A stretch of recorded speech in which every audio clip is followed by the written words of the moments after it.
हमारी national capital Delhi के अंदर सबसे ऊंचे पहाड़ का नाम क्या है? क्या आप बता सकते हैं? दिल्ली के अंदर 3 पहाड़ हैं जो कुतुब मीनार से भी ऊपर है, और वो पहाड़ है खुद के हमारे कचरे के, जो घर से निकलने वाले कचरे के माध्यम से इन पहाड़ों का हमने निर्माण किया है। ये पिछले 20-30 सालों के अंदर जितना कचरा हमारे घरों से निकला है, उससे हमने ये पहाड़ बना लिए। सवाल ये उठता है कि अगले 30 सालों के अंदर हम इन पहाड़ों के साथ क्या करने वाले हैं? क्या इनकी ऊंचाई और बढ़ाई जाएगी, या इस तरह के 3-4 पहाड़ और दिल्ली को चारों तरफ से घेर लेंगे? ये जितना प्लास्टिक, जितना कूड़ा आपके घरों से निकल रहा है, ये आप ही की नदियों के अंदर वापस आके आप ही के बच्चों के अंदर माइक्रो प्लास्टिक के माध्यम से आज कैंसर का कारण बन रहा है। कब तक वो पानी और वो भोजन आप खाएंगे जिसमें आपके घर से निकलने वाला कूड़ा ही उसके अंदर वापस डल के आपके बच्चों के शरीर में चला जाएगा? अगर सोते रहे तो खुद के लिए भी और बच्चों के लिए भी संकट उत्पन्न कर देंगे। कम से कम अब तो जानिए, अपनी पृथ्वी मैया, अपनी गंगा मैया की, अपने धर्म की रक्षा करनी शुरू करिए। इनकी रक्षा करेंगे तो एक दिन आपके बच्चे भी सुरक्षित रहेंगे। इनकी रक्षा नहीं करेंगे तो कल को हमारे बच्चे भी सुरक्षित नहीं रह सकते। अब आप कहेंगे कि हम अपनी तरफ से क्या कर सकते हैं? एक पहल वाक्षी कर रही है, ऐसी ही पहल आप शुरू कर सकते हैं। आज के बाद में हम जब अपने घर से बाहर निकलेंगे तो ये बैग लेके निकलेंगे। इस बैग के अंदर क्या है? इस बैग के अंदर हम अपने साथ लेकर चल रहे हैं अपनी ही एक स्टील की थाली।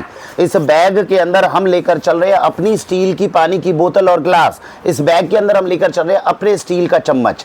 अब इनसे क्या होगा? इनसे ये होगा कि अगर छोटे से छोटा कार्यक्रम, छोटे से छोटा भंडारा पूरे देश में होता है तो ना जाने उसमें से कितना डिस्पोजेबल, कितना कचरा उत्पन्न होता है।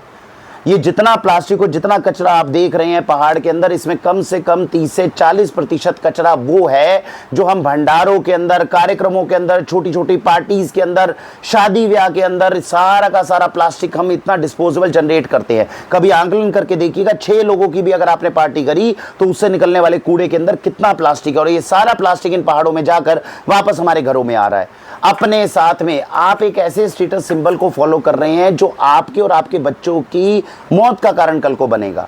4-4 महीने पुराना हम बिस्लेरी की बोतल या प्लास्टिक की मिनरल वाटर की जो बोतल है उसके अंदर बासी पानी घटिया प्लास्टिक की बोतल से खरीद कर पी रहे हैं, और जबकि अपने घर से आप ये बोतल ले सकते हैं जिसके अंदर फ्रेश पानी आप अपने साथ कैरी कर रहे हैं और घर में वापस आ सकते हैं।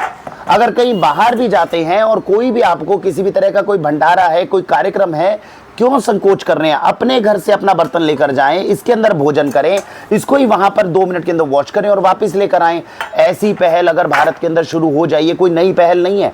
आज से 40 साल पहले ये पहाड़ नहीं थे, क्योंकि हमने फेक ये जो स्टेटस सिंबल्स हैं ये क्रिएट नहीं किए थे। अगर दोबारा कोशिश करेंगे तो दोबारा भी हम अपने देश को बचाने का प्रयत्न कर सकते हैं। ये देखिए, एक साथ के अंदर थैला है, इससे भी छोटा थैला होता है जो आजकल इस तरह की हमारे पास है, सुविधाएं हैं कि इससे छोटा थैला आप अपने साथ में बैग में रखिए। अगर बाजार में जाते हैं सब्जी खरीदने के लिए तो थैले को ओपन करिए और इस थैले के अंदर सब्जी लाइए। बाजार से जब आप प्लास्टिक खरीदेंगे ही नहीं तो ऑटोमेटिक प्लास्टिक आपके घर में आएगा ही नहीं और इन पहाड़ों तक पहुंचेगा नहीं। तो आपसे निवेदन है, अपने साथ में ये पर्यावरण मित्र बैग अपने साथ जरूर कैरी करें। गंगा मैया आपकी है, पृथ्वी मैया आपकी है, इनकी चिंता करना आरंभ करें। अगर आज इनकी चिंता करेंगे तो कल ये हमारे बच्चों की चिंता करेंगे और आप आने वाले इस घोर संकट से अपने परिवार को बचा पाएंगे। 50 साल लगे हैं प्लास्टिक के इन पहाड़ों को बनने में। अगर अगले 20-25 साल भी सब लोगों ने समझदारी करके कुछ ऐसा आंदोलन चला दिया, ऐसा अभियान चला दिया, उसका हम हिस्सा बन गए, तो 25 सालों में इन पहाड़ों को ख़त्म भी किया जा सकता है। कोशिश करिए, पृथ्वी और सृष्टि के कल्याण के लिए इतना प्रयत्न करना आरंभ करिए। भारत वंदे मातरम।